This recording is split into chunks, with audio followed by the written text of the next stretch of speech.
আমি এরকম অনেক কিছু দেখি যেটা নিয়ে কথা বলার ইচ্ছা থাকে, সময়ের অভাবে হয় না। আজকে আরেকটা না পারতে এই কথাগুলি বলছি। আমার এই রোগীর বয়স মাত্র 28 বছর। এমনিতে একটু ব্যথা আছে গোড়ালিতে, বারবার তার এই গোড়ালির এই জায়গায় ইনজেকশন দেওয়া হয়েছে।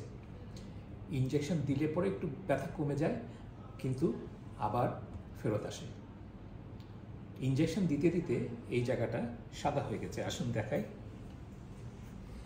এই জায়গাটায় ইনজেকশন দিতে দিতে এই জায়গাটা সাদা হয়ে গেছে। এখন কথা হচ্ছে, এটা দেখলে বোঝা যায় যে ওনার ওইখানে স্টেরয়েড ইনজেকশন দেওয়া হয়েছিল। কে দিয়েছে? ডাক্তার না, স্পেশালিস্টও না, অর্থোপেডিকও না, রিউমাটোলজিস্টও না। উনি একটা স্থানীয় দোকানের ওষুধ বিক্রেতা, তিনি দিয়েছেন। অতএব এরকম করলে পরে যখন পাটা আর বাঁচানো সম্ভব হবে না, তখন আমাদের কাছে এসে লাভ নেই। অতএব ডাক্তার কিনা, স্পেশালিস্ট কিনা, সেটা বুঝেই চিকিৎসা করাবেন। ধন্যবাদ।